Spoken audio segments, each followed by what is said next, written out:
Sejam bem-vindos a mais um Papo da Mente Podcast. Eu sou o seu grande amigo Eloy e eu estou aqui, como já de prática, com o meu grande amigo Judeix. Opa, galera, de boa? E hoje a gente tem um episódio especial. Vocês estão vendo pelo título, porque temos o convidado, então é um episódio mais que especial. Hoje a gente tem o grande orgulho de estar aqui com a gente a Suelen, que é presidente do Partido da Juventude Socialista do PDT. Muito prazer, do Passo Fundo. Nossa, me enrolei todo. Prazer, pessoal. Muito obrigada pelo convite. Vocês querem que eu me apresente? Pode ser Eu presente. acho que é uma boa para o público que não te conhece conhecer um pouco. Então, tá bom. Meu nome é Suelen Dipp, eu tenho 23 anos. Eu sou presidente da Juventude Socialista do PDT, de Passo Fundo. Fui candidata a vereadora pelo ano de 2020. Sou formada em Direito também. E sou embaixadora do Vote Nelas, que é um programa apartidário que visa eleger mulheres Brasil afora. Interessante. Pô, que legal. Mas vamos começar pelo começo. Como que você se interessou na vida política, na carreira política? Então, eu faço parte de movimentos políticos desde os 16 anos, porém sem filiação partidária. Começou o interesse por conta de um professor meu que me incentivava muito a debater, discutir sobre política, e também porque eu tenho um viés político familiar. Eu sou sobrinha neta do ex-prefeito da minha cidade. Minha avó, ela era de sindicato do CEPERS, né? Ela era professora, então ela era muito atuante nesse quesito de luta pela categoria. E posteriormente ela se tornou também presidente de bairro no bairro onde ela residia aqui na minha cidade. A minha mãe, ela também foi do movimento da juventude do PDT há uns 25 anos atrás. Então, isso meio que está no sangue, né? A gente sempre debateu muito política, a gente sempre discutiu muito sobre questões atuais. E em 2019, depois das eleições presidenciais, eu entendi por mim mesma que era momento de tomar a frente, de assumir responsabilidades, de se eu queria ver a mudança que eu quero ver no Brasil como um todo, eu precisava ser essa mudança. E foi aí que eu me filiei partidariamente e comecei a já presidir, né, de forma provisória, o movimento de juventude, e depois me lancei como candidata e assumi a presidência de forma permanente. Interessante, bem interessante. Mas como que surgiu o interesse pelo PDT? Foi influência da sua família ou você passou por diversas fases políticas, digamos assim? Ai, gente, eu já fui anti-PT. Eu não me lembro exatamente que idade eu tinha ali quando teve o golpe contra a Dilma. Eu tinha uma visão totalmente diferente do que era política. Eu, assim, era muito influenciada, né? Como eu disse, eu tinha esse professor que incentivava, mas ele tinha uma posição muito contrária ao PT na época. Então, eu era muito influenciada quanto a isso. Eu nunca tinha visto o PDT como um partido aonde eu me filiaria.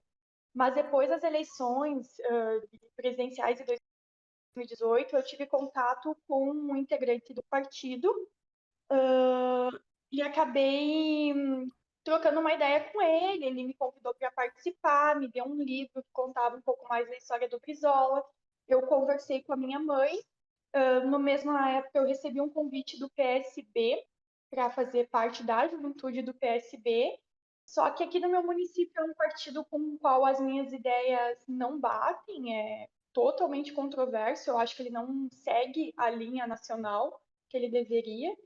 Aí eu resolvi seguir o que a minha mãe já tinha sido quando era jovem, que ela era do movimento da juventude do PDT, e me filiei no PDT por conta disso, pelo convite e também pela influência dela. Pô, que interessante saber. Bem Porque interessante. política é uma coisa complicada que tem que gostar muito. Porque eu acho que quando você tá nesse mundo da política, você vive ela, você respira. Você tá ali vivendo uma coisa. Eu acho muito interessante o que leva as pessoas a fazerem isso. Tipo, Sim. por que que você. Mas teve algum motivo que falou, pô, o que que foi o negócio que te fez falar, pô, é com isso que eu quero mexer? Eu já pensei várias vezes falar, pô, política, legal. Mas o que que te fez falar, pô, é isso que eu quero? 2018 foi a gota d'água, assim, para mim, sabe? Eu comecei a ver pessoas próximas, amigos, colegas de trabalho, colegas de faculdade, defendendo coisas que eu não conseguia entender. Meu Deus, como é que vocês são capazes de defender isso, sabe? E daí eu percebi que havia muita desinformação e, tipo, a falta também de interesse geral de se aprofundar em algumas discussões. Uhum, E ali eu me sentia muito afetada, pessoalmente, foi uma questão bem interna mesmo, bom, eu tô perdendo amizades porque eu percebi que eles, na verdade, não pensam como eu, eles não acreditam nas mesmas causas que eu. E eu estava no início, estava quase na metade da faculdade nessa época, e eu já tinha mudado muito a minha visão sobre questões como, por exemplo, a legalização do aborto, a, uhum.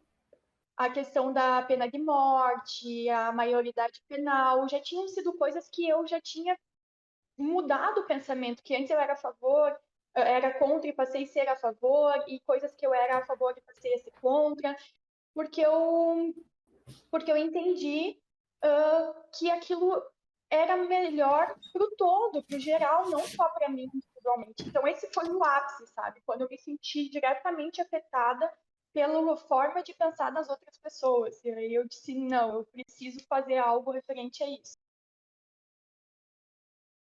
Interessante. Então, tipo, a motivação pra você entrar na política foi, tipo, basicamente ajudar o próximo mesmo. Você não entrou por, tipo, nenhum motivo muito pessoal, assim, sabe? Foi só uma coisa mais de, tipo, eu quero realmente ajudar o próximo, eu quero fazer o bem e tudo mais. Mais ou menos uma coisa assim. Exatamente. Eu Uhum, queria poder modificar a realidade onde a gente está inserido hoje. uhum.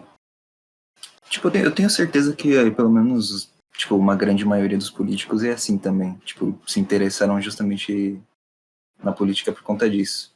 Mas lógico, né? Tem umas maçãs podres por aí. Posso É, fazer Sim. maçãs podres? Posso fazer. Posso fazer uma pergunta meio polêmica? Pode? Mas você acha que. Eu já vi muita gente falando que dê poder a alguém e veja quem ele realmente é. Você acha que as pessoas entram na política de mau olho mesmo? Ou você acha que o meio da política, por ser um meio tão supostamente corrupto, supostamente, nesse meio você acha que isso que acaba levando as pessoas para o mau caminho? Eu acho que a pessoa que entra na política e depois mostra a verdadeira face, como tu disse, dê o poder à pessoa e conheça realmente a verdadeira face dela, eu acho que a pessoa ela não muda. Ela já entra mal intencionada, ela já tem um mau caratismo, né?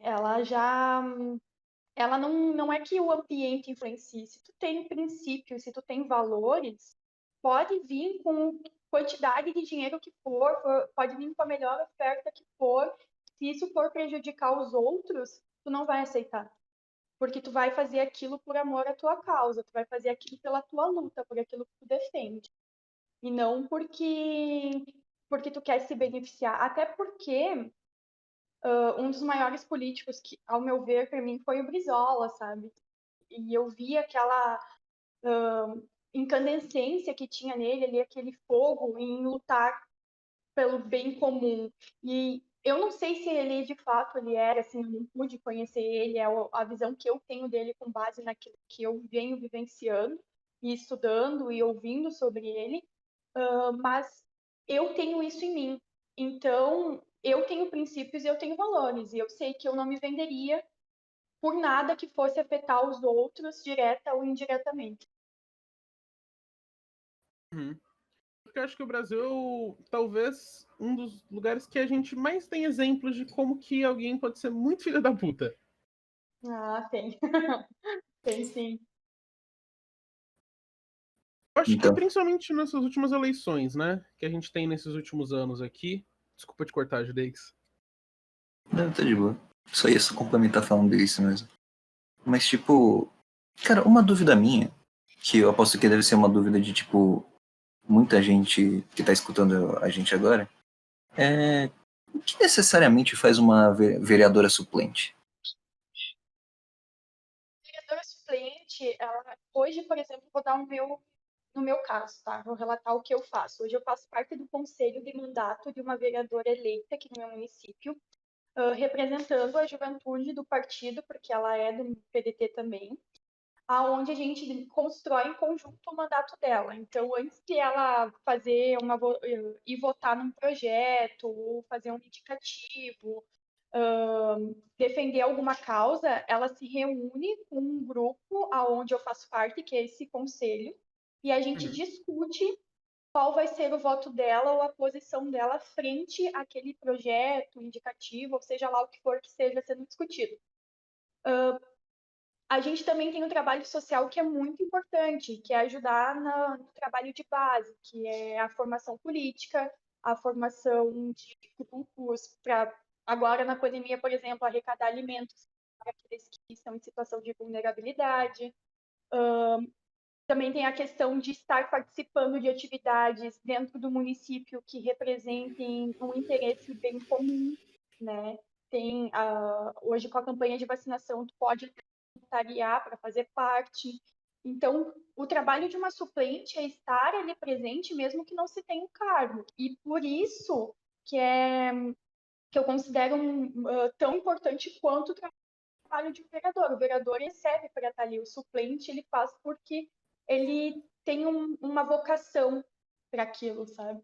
Uhum. Infelizmente, eu vejo poucos colegas fazendo isso. Interessante, bem interessante. Tipo, eu realmente não sabia desse lado. Bem interessante mesmo. Mas, tipo, E tem muita. Pode falar.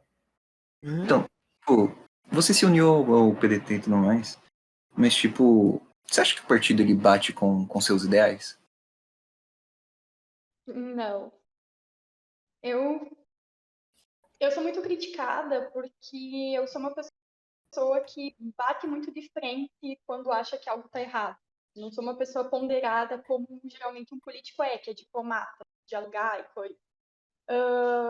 E eu acho que o PDT, ele formado por pessoas que querem chegar ao poder e viram num partido tradicional a possibilidade de fazer isso. Inclusive, com a eleição de 2018, a gente descobriu vários bolsonaristas dentro do partido e, infelizmente, poucos foram punidos pelas suas posições e pelo caráter das manifestações que fizeram. E eu acho isso um total, assim, um erro crasso, sabe? Porque foi dado uma diretriz nacional de que seríamos oposição ao governo federal com Bolsonaro. E tem gente ali defendendo ele com unhas e dentes dentro do PDT. Isso é totalmente errado. Eu entendo que cada Uhum. contexto é um contexto. Aqui no Rio Grande do Sul, tem, na cidade de interior, as pessoas elas têm um estilo de vida muito diferente de quem vive, por exemplo, na região metropolitana. Então, até o Sim. acesso à informação, às vezes, é difícil. Mas eu acho que deveria ter um maior posicionamento do partido. Então, hoje, eu acho que o PDT ele não está totalmente ligado ao que ele deveria. Ele prega uma coisa que ele não está cumprindo. Interessante. Mas, tipo, você não acha que teria, tipo, outro partido sei lá, batesse mais com seus ideais? Sinceramente, não. Interessante. Bem interessante. Porque, tipo, pô, né, Pô, aqui no Brasil tem, pô, 50 mil partidos quase. Então, uhum. tipo, pô, é bem interessante, tipo, não tem nenhum partido que você tem, tipo, tem ideais meio parecidos. Por isso que É eu que Então, sou a tipo, favor de que. Ah, eu só ia falar que eu sou a favor de que pessoas possam se eleger sem partido. particularmente, se eu fosse um político, eu não discordo. gostaria da ideia de ter que obedecer fielmente a um partido. Aí que tá o erro, sabe? As pessoas, elas acham que fazer parte de um partido é seguir fielmente, sem se opor nunca às decisões, sabe? E eu vejo muita gente criticando isso também. Só que o partido ele tem um papel muito necessário para a nossa democracia. E a gente tem um certo controle também sobre como as pessoas vão se posicionar em determinadas contas. Não é controle, a palavra está errada. Mas tu conseguir remanejar, talvez, mostrar um outro lado para a pessoa e fazer com que ela seja leal àquilo que ela está defendendo, é uma forma de também ponderar certas situações que poderiam ser prejudiciais, sabe, para o todo. Quando tu faz parte de um partido, tu entra, tu tem que ler a cartilha, tu tem que saber o que aquele partido defende. O PDT, a base dele é a educação, então a gente não tem como a educação e os trabalhadores, né? A gente tem que deixar bem claro. E quando a gente vê alguém votando contra a educação ou, tipo, tirando renda dos trabalhadores, como foi a reforma da Previdência, tu se choca porque, cara, tu entrou no partido sabendo que aquelas eram as bases, por que tu tá votando contra aquilo que o partido defende? Então tá no partido errado, sabe? É uma forma de filtrar e também da pessoa saber se ela tá de fato no ambiente que ela se, se sente confortável, diria assim, ou não. Uhum. Mas por um outro lado, você não acha que às vezes, por não existir um partido que você concorde 100%, você acaba se filiando a um, e chega um momento que às vezes vai ter um ponto ali no seu partido que você vai querer tomar outra decisão? E de que mesmo que Sim. isso seja uma parte do trabalho, ainda assim, pelo menos é o que a gente vê aqui de fora, é que há uma. Eu não sei se represália tá certo essa palavra, mas é uma repressão dos próprias pessoas do partido contra a pessoa que fala algo contra. Ó, eu vou dizer o seguinte, em casos extremos, por exemplo, no partido existe o conselho de ética. A pessoa ela vai para o conselho de ética e lá ela é deliberado se ela de fato vai ser expulsa do partido, vai sofrer uma advertência ou não deixar seguir o baile, entendeu? Eu vejo nessa questão de partidos uma forma de tu ter uma orientação da onde tu vai, para onde tu vai, como tu vai fazer, sabe? E, e eu não vejo também assim autoritário, tipo, ai, tu não pode votar contra o partido, pode ser contra determinada. Não, tu pode sim. Tanto é que, como eu disse, eu sou uma pessoa que às vezes sou muito contrária às decisões do PDT. E como presidente de um movimento, a minha responsabilidade é ainda maior, porque eu estou defendendo também junto ao pensamento de vários outros jovens que estão ali dentro. Aí o que a gente faz? A gente constrói o diálogo.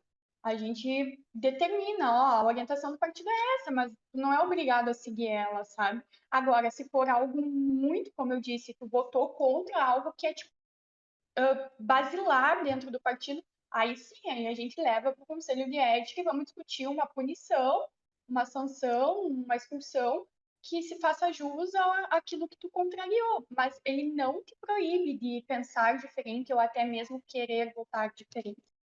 Uhum. Um exemplo desse caso, então, você acha que seria o exemplo do caso da Tabata Amaral? Aí a gente entra na questão basilar, que ela foi contra o direito dos trabalhadores. E eu acho que o principal ali dela não Você foi pode nem só tanto. me lembrar o que, que ela votou? Ela votou a favor da reforma da Previdência, não foi? Exato, exato. Uhum. O que aconteceu? Ela fazia parte do partido, ela tinha participado das reuniões, ela foi na convenção, tudo. A princípio, o voto dela era contrário e depois ela modificou. Ela tem os argumentos dela, que foi que ela apresentou propostas para alterar alguns artigos e algumas questões que estavam sendo discutidas dentro dessa reforma, e que por isso que e depois de aprovada, ela resolveu votar na reforma por conta disso.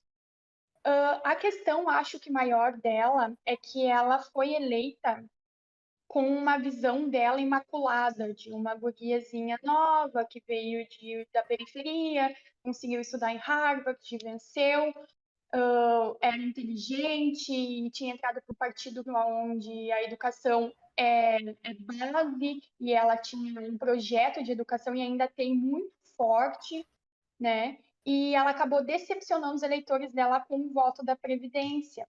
Então, saiu daquela figura imaculada, perfeita, de modelo a ser seguido, para uma pessoa que traiu a sua base, seus eleitores.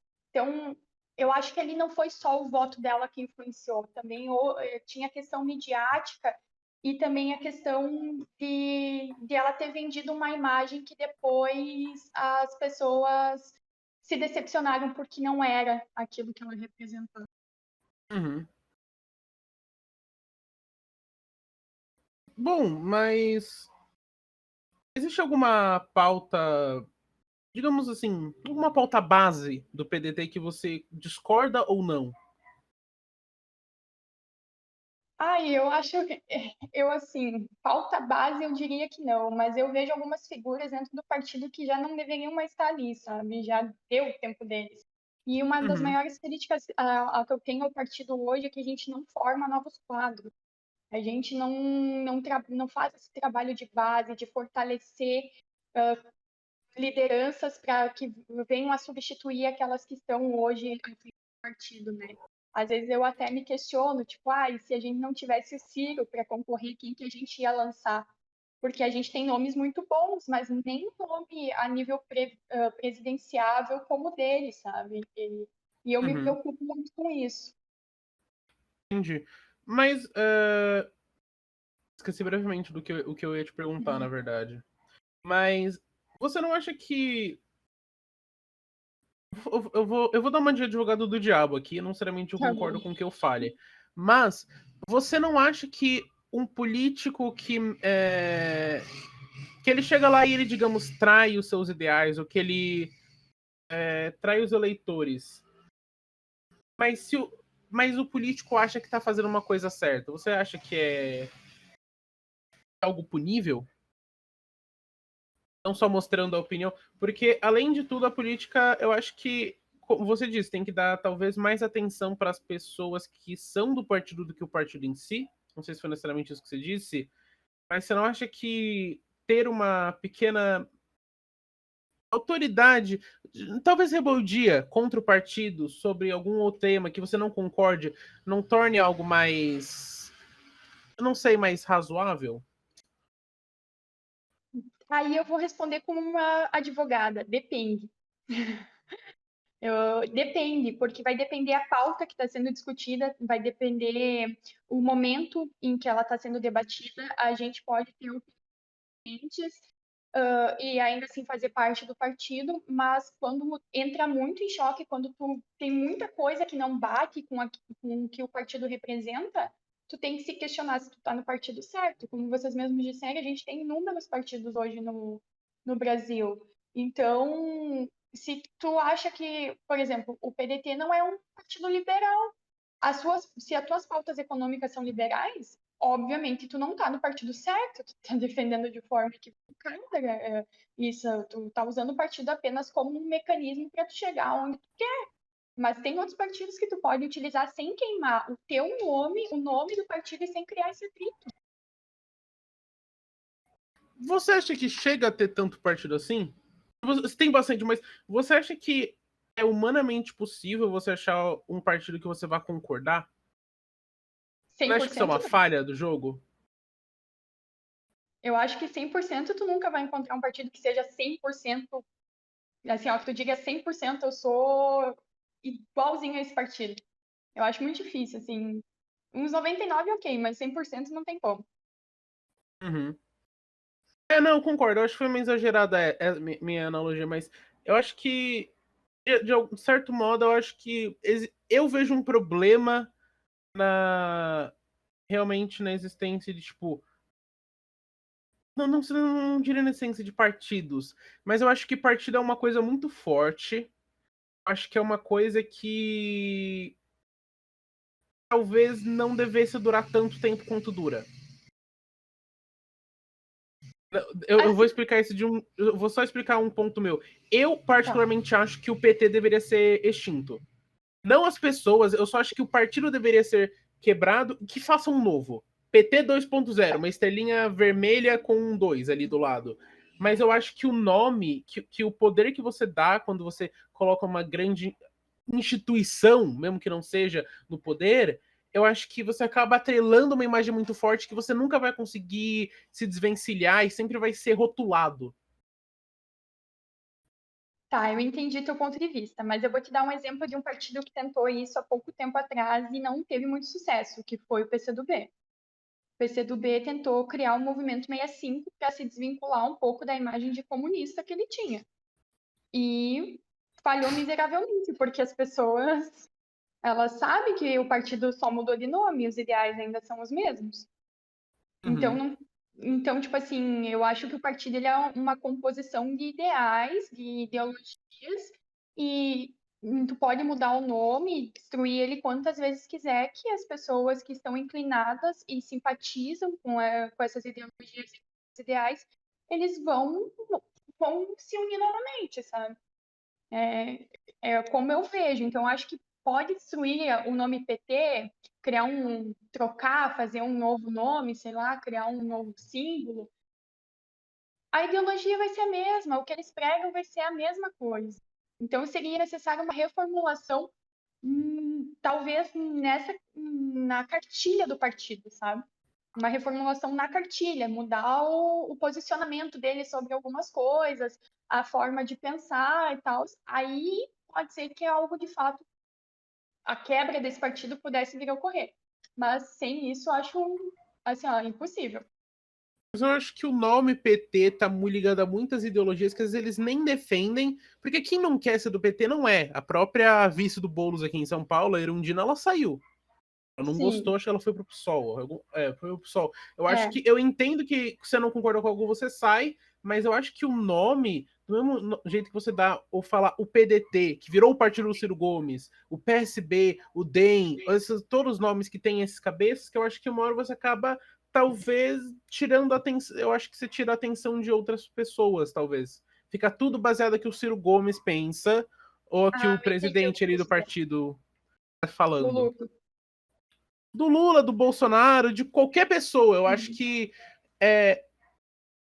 grandes nomes da política, eu acho que fica complicado uma hora que talvez não tem nem. Eles não mudem mais, não tem como mudar, talvez. Eu entendi. Tu tá falando da ligação entre o partido e as figuras que compõem ele, que são à frente dele, é isso, né? Sim, sim. Tá. PDT é o partido do Brizola, isso nunca vai mudar. A mesma coisa, o PTB foi do Getúlio Vargas, né? Hoje o DEM, a gente fala muito em Rodrigo Maia, o Novo do Amoedo. Eu não sei se tem como desvencilhar, sabe? A não ser, como eu disse, só mudar o nome, mudar a sigla, o desenho, não vai adiantar. Eu teria que ter uma extinção completa do partido e uma reformulação na sua cartilha, e aí a gente compor com outros quadros, né? Ou fazer que nem o PSDB. O PSDB é um partido, eu considero um partido de direita, pelo que eles pregam. Aqui no Rio Grande do Sul a gente tem o Eduardo Leite, que está à frente desse partido, mas a gente tem em São Paulo o Dória, e são dois nomes que estão caminhando meio que lado a lado, assim. O Dória, eu acho que tem uma imagem um pouco pior do que o Eduardo Leite, mas os dois têm mais ou menos a mesma linha de raciocínio nas pautas Uhum. que defendem. Mas é um partido que está sempre criando novos nomes. Aqui em Passo Fundo, na minha cidade, o deputado estadual daqui é o Matheus Vespi. E ele é um cara que se elegeu a vereador, na metade do mandato já concorreu a deputado e já se elegeu. Por quê? Porque o partido investiu nele. Porque o partido trabalhou na imagem dele, entende? Não que seja Uhum. uma imagem boa, não estou defendendo, tá? Nem o Eduardo, nem o Dória, nem ninguém. Mas eu estou mostrando que é um partido que ele consegue fazer essa criação de novos quadros e ele consegue substituir os nomes que estão à frente dele conforme a política vai se movimentando. Você Sim, acha que está tendo um erro em como as pessoas, em como os partidos estão administrando a política hoje em dia? Em que sentido? Eu acho que talvez o melhor sentido seja o Haddad e eles quererem falar que o. Não, o Haddad não, o Boulos, e aí tava falando que o Boulos era o novo Lula. Eu acho que o Boulos perdeu bastante credibilidade porque associaram ele ao Lula. Eu acho que isso deu uma quebrada nele.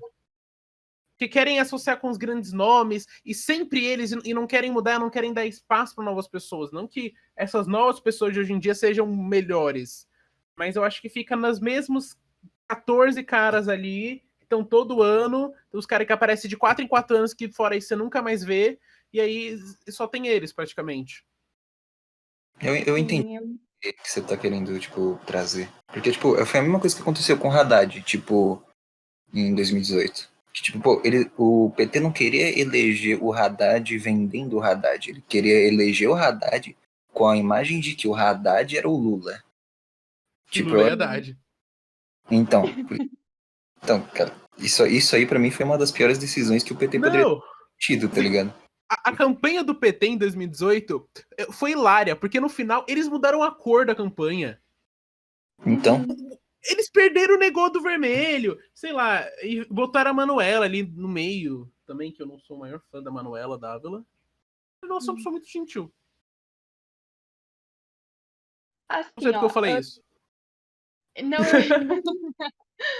assim, todos nós temos nossas opiniões pessoais, né? Por exemplo, eu não sou uma Uhum. analista política, eu não estudei ciência política, nem sou analista política. O que eu estou falando hoje aqui é a minha visão sobre o que eu vivencio dentro do campo político, tá? Como tu também tem a tua visão política baseado em como você, como cidadão e também como alguém que está promovendo, por exemplo, esse bate-papo hoje. Então, Uhum. tu vai construindo as suas opiniões em cima disso. Eu não. Aqui vocês falaram o exemplo Lula e Haddad. Eu vou dar um exemplo do meu município. O prefeito atual hoje se elegeu com a imagem do ex-prefeito, que saiu agora no último mandato e que é sucessor do ex-prefeito. As propagandas não era o Pedro Almeida prefeito, era o Pedro é Luciano, o Luciano é Pedro. Tipo isso, Uhum. sabe? Sim. Se, se tem uma coisa que eles são espertos nessa questão de marketing é que é o seguinte, a avaliação do Luciano, esse prefeito, era altíssima na época da campanha. Ele tinha uma aprovação muito grande.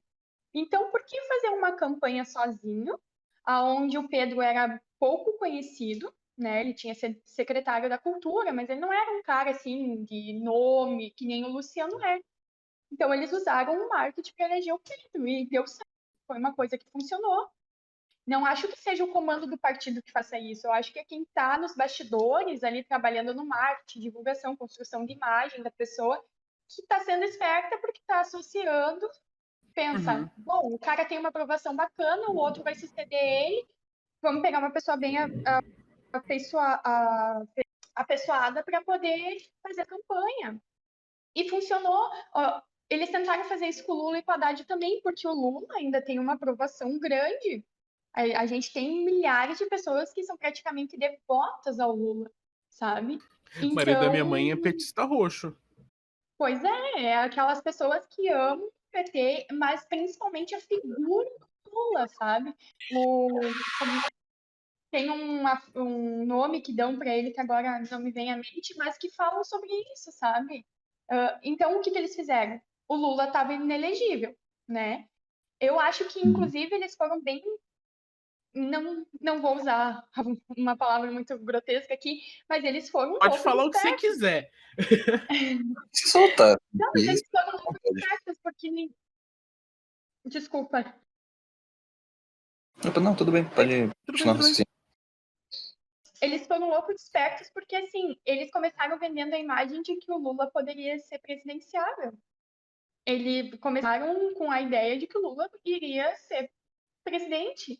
E daí só mudaram para Haddad e Manuela quando viram que o Lula não tinha mais, porque até então, pelo direito, pelo processo legal, a transição, a pena tinha que ser transitada em julgado para ele ser inelegível. E na segunda instância, a condenação já foi suficiente, sabe? Inclusive, isso gerou muito debate no meio jurídico, porque foi uma ideia foi uma coisa, assim, atípica, né? E agora a gente está colhendo os frutos disso. O Lula hoje é Uhum. elegível e o Moro está suspeito e está sendo dialogado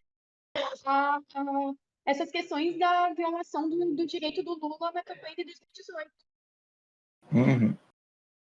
Mas fazendo uma pergunta pra você, então, assim, querendo saber o seu ponto de vista. Você acha que se o Lula ele entrar em uma eleição, ele ganha? Eu acho que Eleger. não. Você acha que não? Eu não sei. Eu acho que ganha. Ó, ó, vou falar aqui, ó. Que, tipo, são os dois maiores nomes aqui que tá rolando. Que, tipo, pô, entre Lula e Bolsonaro, segundo turno, em 2022, qual dos dois você acha que ganha? Eu, particularmente, acho que é o Lula que ganha. Eu também acho que é o Lula. Eu acho que vai se eleger o Bolsonaro de novo. Putz, olha, eu tinha certeza que o Bolsonaro ia se eleger até começar a pandemia. Depois da pandemia, eu acho que não tem como ele se reeleger. Eu acho que ainda vai dar alguma merda mais pra frente que a gente não sabe. Vai rolar essa porra. E eu acho que ele vai perder o suficiente pra que o Lula ganhe. Não tô falando que ele vai perder o apoio total. Porque hoje em dia acho que 40 Tá. pessoas ainda são a favor, 40% dos brasileiros são a favor do governo Bolsonaro. Aí a Na gente real, tem que avaliar. Pode falar, desculpa. não, eu só queria só corrigir eles, mas tudo bem. Pode retomar isso assim. Pode me corrigir, pode corrigir. Eu só queria só Eu falar sou o que Felipe é Silas. 20% e não é 40%. Só 20%. 37? Não, é só 20%. Só 20? Não, não é só 20, não. É só 20%, cara. Nossa, sério? Ok. Cara, o governo dele tá sendo. Porra, tá todo mundo atacando o governo dele, né? Mas eu sei lá, eu ainda. Mano, ontem não. Eu fui no mercado com a minha mãe. Tinha um velhinho na rua, ele tava com uma camiseta daquelas do Bolsonaro, escrito Bolsonaro é meu presidente. Uhum. Eu nunca tinha visto um negócio desse. Eu vi, eu fiquei tipo, caramba, ainda tem, bicho. Eu acho que é mais do que a gente pensa. Cara, eu acho que não. Acho que é só porque os que tem ainda são os fanáticos. E daí eles chamam mais atenção. Pode ser. Eu acho que a avaliação tem que ser feita sobre o antipetismo e não sobre o apoio ao Bolsonaro. Hum, mas Eu acho que eu vejo que o antipetismo ainda é muito mais forte do que o antibolsonarismo. não Então, sei. Eu não acho. Não acho, não. Pra ser sincero, eu acho que a gente chegou num ponto em de que, tipo, a maioria das pessoas só não quer o Bolsonaro mais do que o PT, porque o Bolsonaro matou gente. Tipo, eu acho que todo mundo aqui concorda que o PT teria lidado com a pandemia pelo menos um pouco melhor que o Bolsonaro. cara, Pois é, você mas a sim. gente nunca vai saber isso. Qualquer um teria, na real. Então,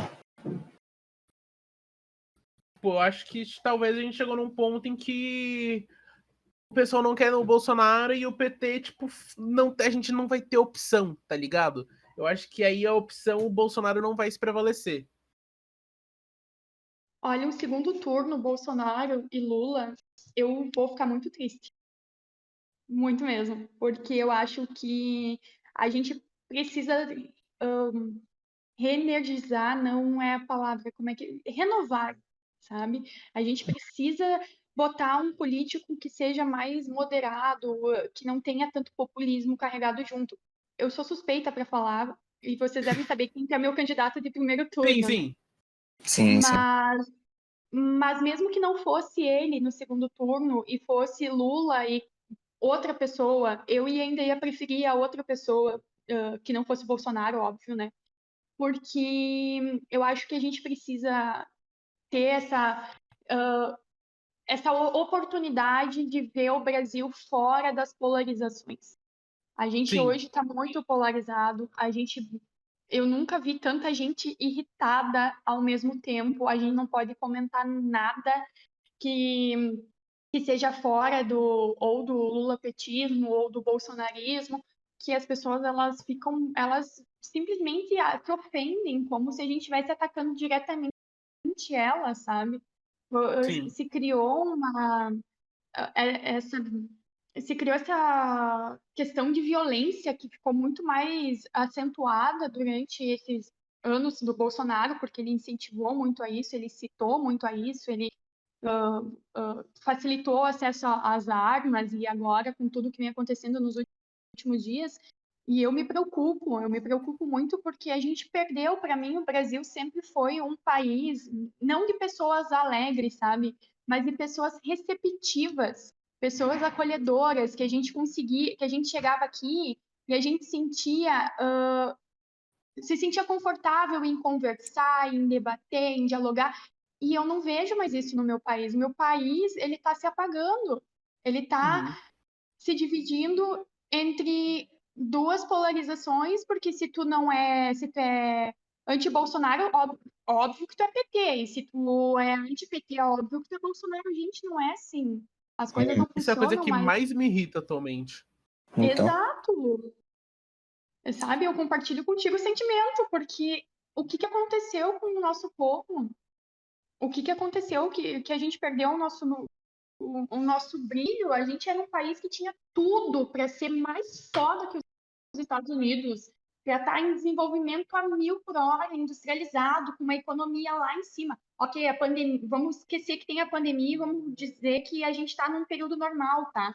Mas mesmo com a pandemia, a gente não ia estar com os índices tão baixos como a gente tem de desenvolvimento do PIB, com corte de verbas, com nossas pessoas morrendo em fila de hospitais. Então, assim, ó, a gente precisa sair desse antro que foi construído de ódio. A gente precisa dar um terceiro viés.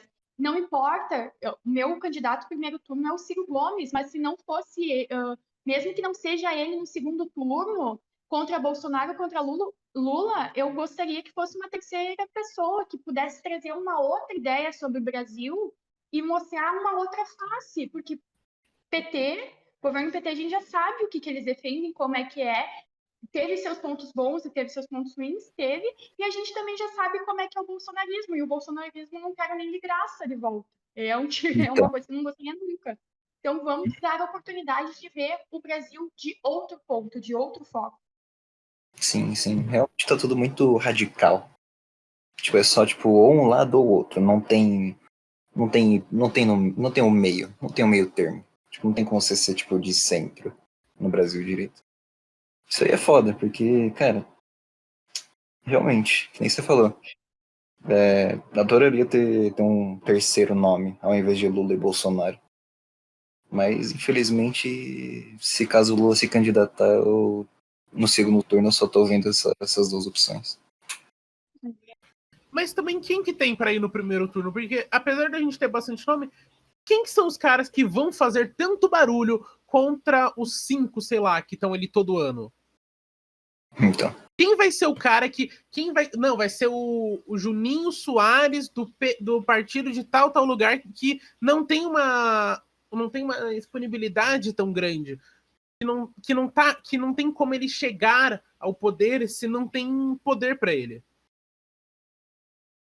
Aí eu entro naquela questão que eu falei, que é a minha crítica ao PDT e que eu vou estender aos demais partidos. A gente não investe em novas lideranças. A gente Uhum. está focado nos nomes que já estão aí, que a população já conhece, já está nojada de ver toda a cada 4 anos ali no pleito eleitoral. E que, sinceramente, olha, não acrescenta em nada. Não acrescenta em nada. A Marina eu vejo que não vai concorrer mais, pelo que ela mesma vem se posicionando nos últimos tempos. E, e também tenho visto que alguns outros que concorreram em 2018 não vão se tentar novamente a candidatura aqui no próximo pleito de 2022, né? E daí a gente se questiona, quem vai ser esse nome? A gente vai pegar um Luciano Huck da vida, que nunca mexeu com política, que é um empresário que tem uma ilha. O cara não conhece a realidade do povo, vender. Ele tem Porque o uma que ele ilha. faz. Sim, o cara ele vende histórias de superação de pessoas que estão lá fodidas, vou usar bem o termo da palavra, que às vezes não tem nem o que comer dentro de casa para enriquecer, porque é isso que ele faz.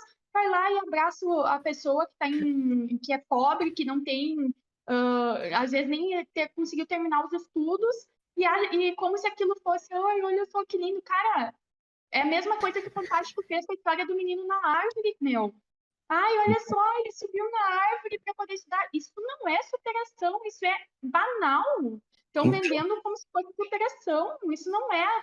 A criança não deveria estar sujeita a isso. A criança deveria ter um espaço adequado de estudo, com acesso à internet, um computador de qualidade, com professores recebendo valores moderados, porque o salário do professor é uma vergonha no nosso país.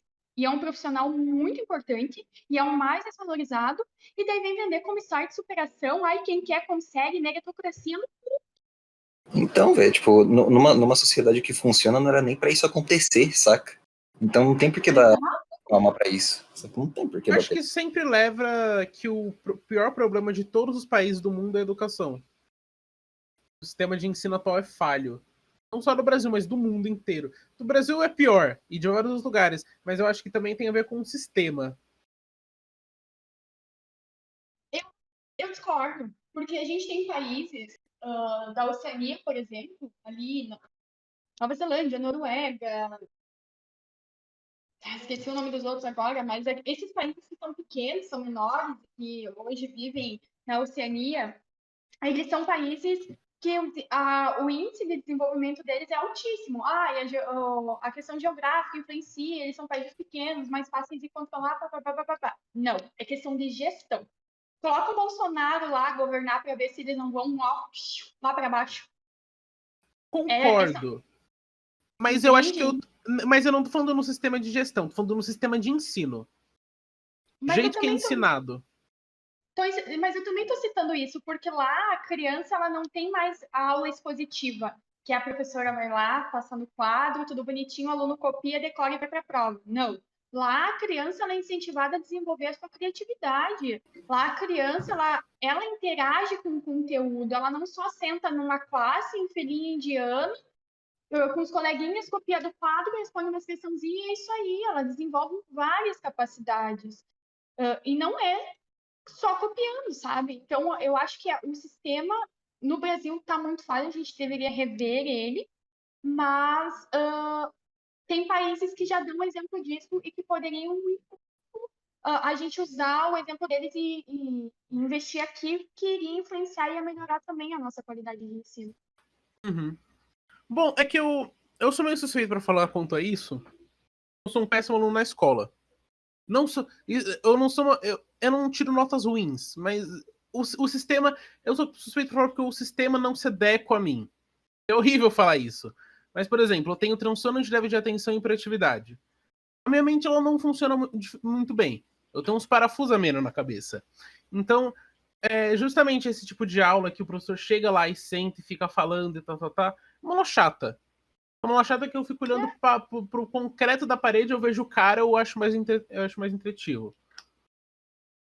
Mas eu acho que o sistema, ele continua muito igual, porque a gente não tem explorado a criatividade, porque a gente tá. Mesma coisa, tipo, a gente focar em inteligência artificial, e ok, é legal. Uma hora a gente vai ter os robôs para fazer tudo. Mas a gente não tá focando em inteligência humana única. Inteligência. Inteligência, nossa. Tipo, eu acho que a gente tá. A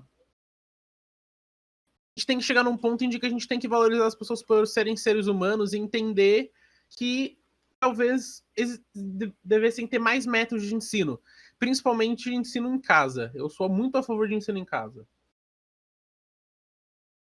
Mas a pandemia mostra o quanto os pais também estão despreparados para isso, né? A gente vê a Sim. dificuldade que os pais estão tendo em ensinar seus filhos em casa. Né? Eu tenho uma colega aqui, onde eu trabalho no escritório, que ela tem um filho de 4 anos, que também é hiperativo, né? Uma criança que não fica sentada na frente do computador para ver a aula do professor, que é de inglês ali, que está tipo, fazendo ele repetir palavras em inglês, morango, strawberry, e essas coisas, sabe? Não, e ela também fica de saco cheio de ver aquilo. Então, tipo, ela não vai incentivar o filho. Então, a gente também percebe que a gente tem uma dificuldade muito grande na relação familiar.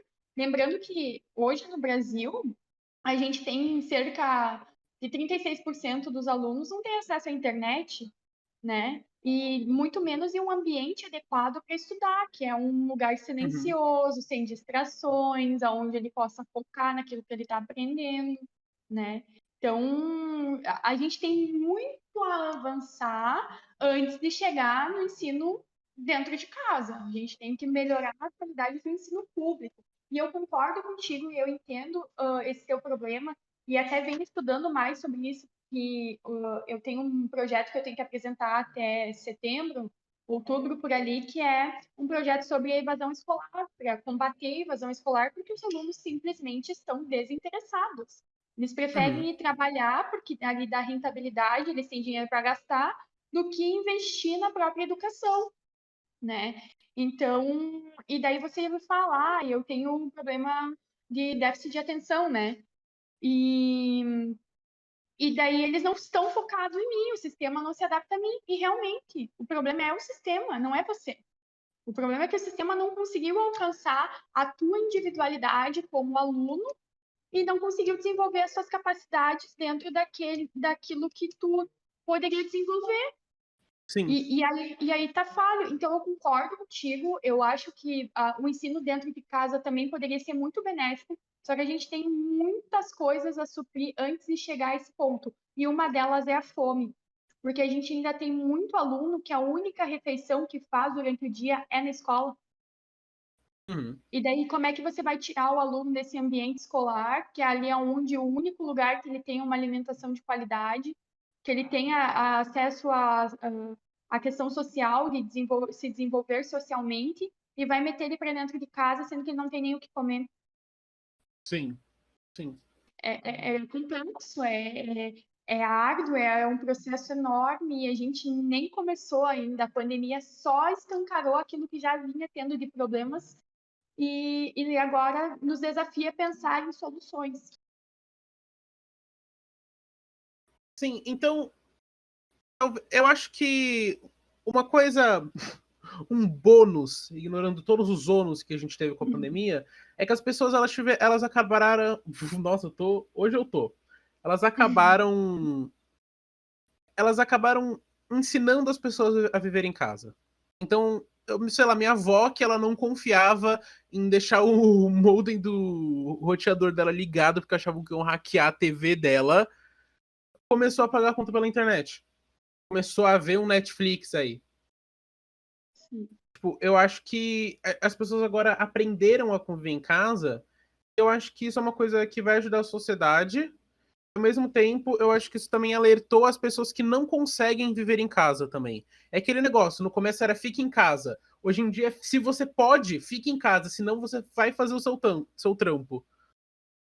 Tem muita Sim. coisa aberta ainda. Eu ainda vou no mercado comprar coisa na semana. Tipo, se você precisa, se tem que. Tirando que é essencial, mas tem lojinha ali na coisa está aberta, porque tem gente que precisa. Eu acho que isso é uma coisa que a pandemia escancarou pra gente. Por exemplo, eu em casa sou totalmente improdutiva. Eu preciso vir, eu trago meu notebook, eu preciso vir aqui para o escritório onde eu trabalho, sentar e trabalhar aqui, porque em casa eu arranjo qualquer coisa para fazer menos trabalhar. Uhum. Então, é como tu disse, cada pessoa, a pandemia fez ver se ela é mais introvertida, de gostar mais de ficar em casa, ou se ela prefere mais esse fluxo de rotina, de pegar e sair trabalhar, fazer essas coisas fora, né? Eu acho que o maior benefício é uma palavra tremendamente horrível, levando em consideração o número de mortes que a gente tem no Brasil. Sim. Mas levando em questão de bem-estar e de saúde, de cuidados com a própria saúde, a pandemia trouxe um benefício que foi a gente desacelerar um pouco. A gente é hoje uma sociedade que não tem tempo para nada e fez a gente valorizar algumas coisas que a gente tinha esquecido no decorrer da vida em si, assim, que é o contato familiar, que é as relações de amizade, esses laços que a gente cria.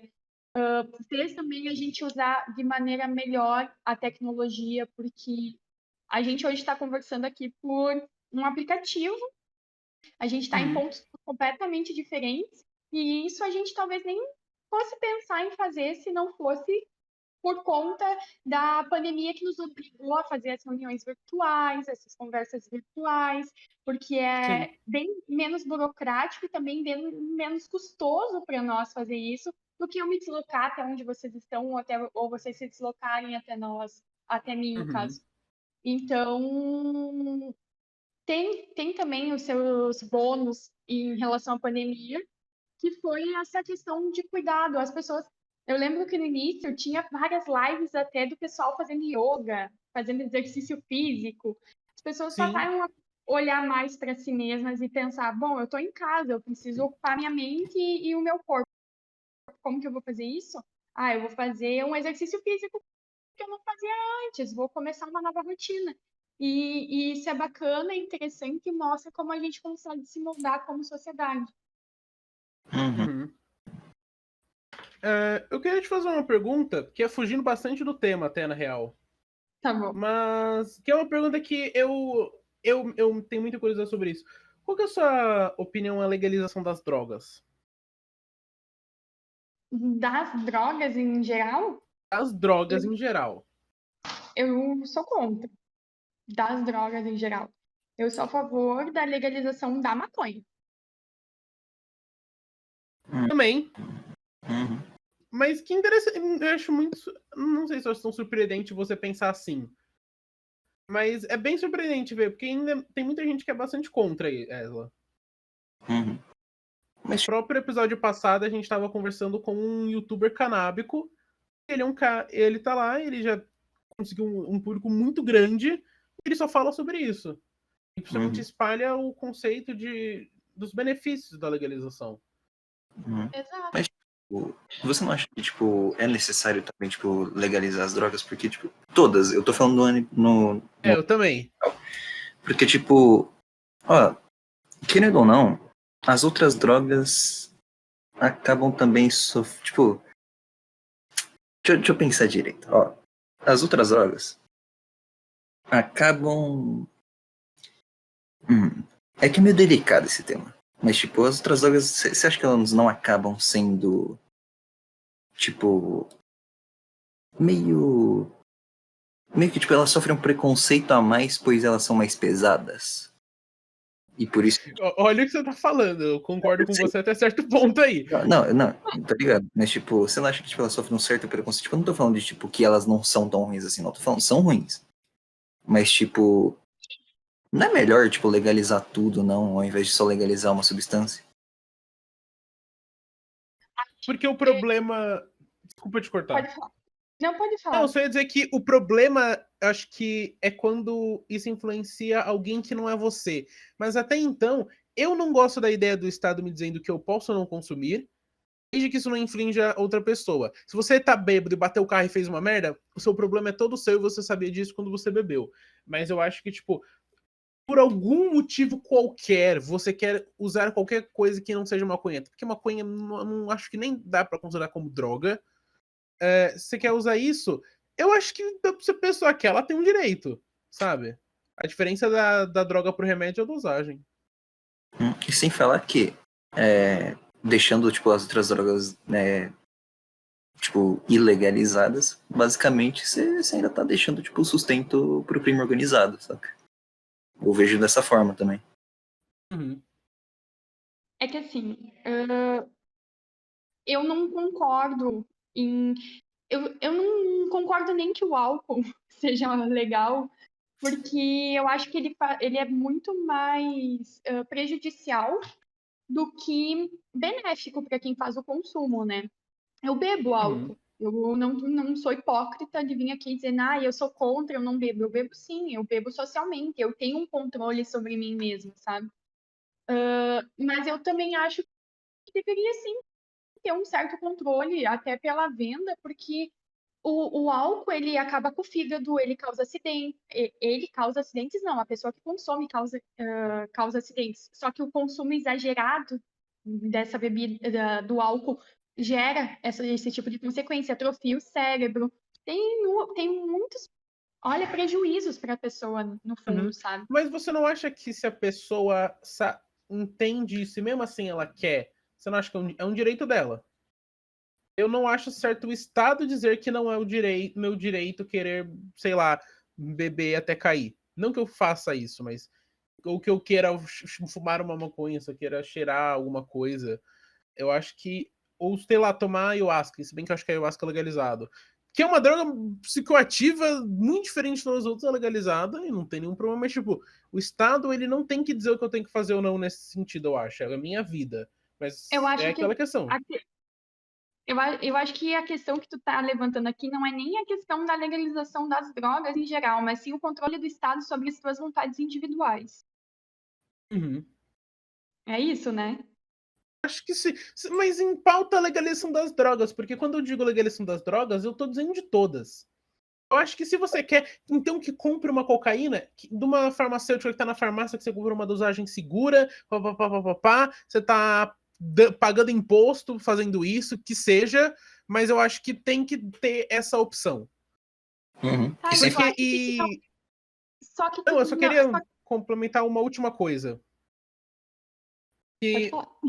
é a mesma questão que na maioria das cidades existem uma Cracolândia. Em São Paulo a gente tem aqui na. Se mudou pra. Onde é que tá agora? Que, acho que tá ali pela Lago da Batata. Aí, na Aquela... República, um bairro daqui. Não, na República, isso. E as pessoas. Eu sou a favor, inclusive, de ter um centro de utilização de drogas. Se você quer Bem usar droga, o radical. Estado vai te fornecer um negócio para você usar. Então. Porque o custo, eu acho que vai ser ainda mais barato do que o custo que a gente paga em overdose. A gente tem mais de 500 mil casos de overdose por ano. E a gente, e a gente poderia, a palavra, impedir isso. Se a gente, pelo menos, disponibilizasse um lugar para que as pessoas não se matem, não façam besteira enquanto elas querem usar alguma droga. Uhum. É porque, querendo ou não, tipo, o usuário, querendo ou não, tipo, ele tá sofrendo de uma, de uma condição médica, né? Então, tipo, precisa ter um médico ali pra ajudar ele e tudo mais. Uhum. E, tipo, também, pô, também tem a questão de, tipo, cara, a guerra droga não funciona. Ela não deu resultado nenhum, só tá, tipo, matando gente só. Então, tipo, eu não vejo muito motivo pra continuar na ilegalidade. E, cara, eu acho que o Estado deveria legalizar, né? E é isso. Ok, eu entendi todos os argumentos de vocês, concordo em partes, em algumas coisas, em outras eu acho já bem um pouco mais radical. E o que eu vejo é o seguinte, no momento que tu legaliza as drogas, o Estado também está tendo controle sobre o teu consumo. Ele também está determinando a tua individualidade, o que tu pode fazer ou não. Porque se legaliza, ele vai te dar um... É que nem, por exemplo, as drogas utilizadas para controle da depressão. Ele está te controlando sobre a dosagem que tu vai ingerir sobre daquele remédio, entende? É um tipo de controle. Então, se for só pela questão de controle do Estado, não vai mudar muita coisa, porque o Estado vai continuar controlando. Hoje ele te controla dizendo que tu não pode consumir. Ele está Mas, controlando a tua liberdade individual. E depois ele vai controlar o quanto tu vai consumir, mas né? muda a Então, qualidade também. Essa é uma ok, das questões. aí a gente entra num ponto que eu concordo plenamente. Por isso que eu sou a favor da legalização da maconha em si, porque eu acho que a gente tem ah, hoje a maconha pura, para te comprar uma maconha pura, é só tu plantando, porque todas vêm batizadas com alguma outra coisa misturada no meio. É muito difícil tu conseguir um fornecedor que te deu a maconha pura, pura mesmo, entende? Eles misturam, porque eles Olha, lucram em cima difícil disso. não é nem tanto, mas é muito caro. Muito caro. Eu não faço consumo, então eu não sei dizer, mas Tudo bem. eu, eu vejo pelos meus amigos que consomem, sabe? Eles comentam sobre isso.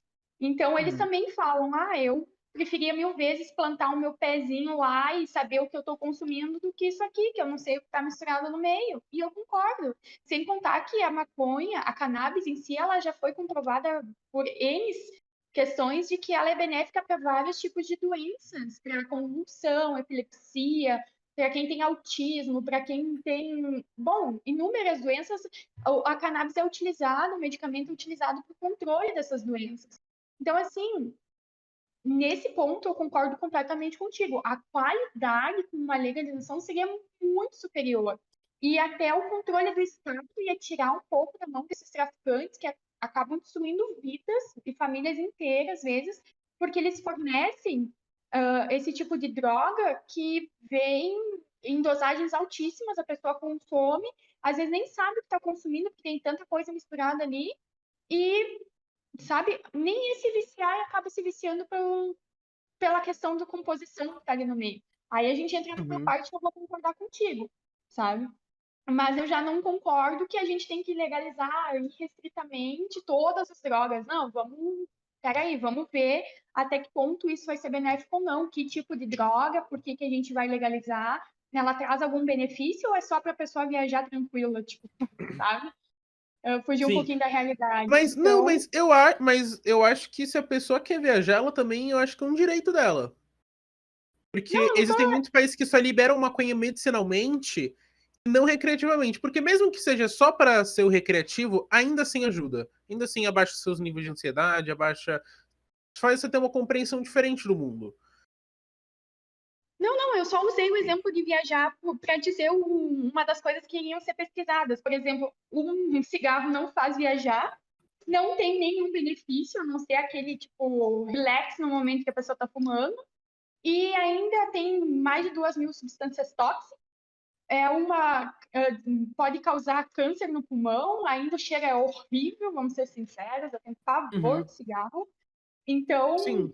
e ela tá ilegalizado, que nem a bebida alcoólica. A bebida alcoólica usada de forma restrita, indevidamente, causa inúmeros problemas. O alcoolismo aí é uma das doenças que a gente mais tem no século XXI, que as pessoas bebem assim como se não fosse existir o amanhã, né? É, a gente tava Então, falando disso episódio passado com um cara e, tipo, hoje em dia, eu ouso dizer que o maior público de consumo de álcool do Brasil são adolescentes. Eu ouso dizer. porque E eu eles acham que para se divertir eles têm que encher o cu de cachaça, e não é assim que funcionam as coisas. Concordo. Eu acho que o álcool, na minha opinião, é uma das piores. É a pior droga que tem. Que você consegue em qualquer lugar. É barato pra caramba. Você consegue beber o que. Nossa, tem uns negócios ali que você bebe álcool Zulu, 82% é melhor pra você. E você fica louco, doido, você esquece das coisas, faz milhões de coisas e legalizando. Porque um cara foi lá e escolheu. Porque toda luta com a maconha é racista também. Então sempre há essa questão de que foram sempre três homens brancos 80 anos atrás que falaram: isso pode, isso não pode, e o que você não gostar eu não vou proibir. É isso. basicamente. Não, eu compreendo o teu ponto de vista e, como eu disse, em boa parte eu concordo. Bom, mas eu acho que. Eu não sei. Que hora a gente começou aqui? Que eu me perdi um pouco no horário, na verdade. Acho que era 6 13h20 e por 20 aí. Ah, a gente deu quase uma hora. É o tempo que a gente costuma ficar. Nossa, eu perdi a noção do tempo do papo. É porque estava muito bom, realmente. E a gente só abordou assuntos bem pontuais, política, agora, legalização, mas se pudesse render bem mais. Sim, sim. Sim, sim. E você tá mais convidado aqui voltar aqui. A gente, com certeza esperamos que você volte. Eu fico muito feliz pelo convite, eu gostei muito. É a primeira vez que eu estou gravando um podcast, então eu estou achando isso muito legal. Eu sei que talvez algumas questões vocês talvez eu não tenha até deixado tão claro, porque eu tenho uma visão e eu procuro me polir um pouco também na forma de me expressar, porque alguns pensamentos são incompreendidos, né? Então, eu tento deixar o mais amplo possível e às vezes acabo me perdendo. Então, agradeço pelo convite, vou adorar retornar numa próxima oportunidade e também convido vocês para me acompanharem, se gostarem do papo, se curtiram as ideias, para me acompanharem nas minhas redes, Sim, elas ou vão me estar conhecerem todas um no pouquinho mais. primeiro comentário fixado. Pra Show quem de quiser bola. saber, elas vão estar todas lá, todos os links certinhos. Se você quiser, a gente pode colocar. Tem alguma coisa que você quer divulgar pro pessoal? Não, só no Instagram, o Twitter também, que são as redes que eu uso mais, e é onde eu divulgo melhor a minha opinião e as pautas que eu defendo. Uhum. Uhum. Bom, só lembrando só também que aí no primeiro comentário fixado também vai estar o link pro podcast em todas as plataformas sociais, todas as plataformas de streaming sociais, acho. Que, bom, basicamente é o quê? Spotify, Google Podcast, Google Podcast, vocês sabem. E só lembrando só, entrem no papo, comentem nos comentários aí, tipo, pontos assim que vocês acham que foram falhos, assim, tipo, tanto da nossa opinião quanto da opinião do convidado. Tipo, porque, bom, afinal, esse daqui foi um episódio mais voltado pra política, e política, bom, basicamente se resume a diálogo. E, bom, é importante. Acho que é só isso então, né? É só isso. Então tá, Então, meninos, muito obrigada. E obrigado. a gente conversa futuramente. Tá certo. Obrigado pela presença.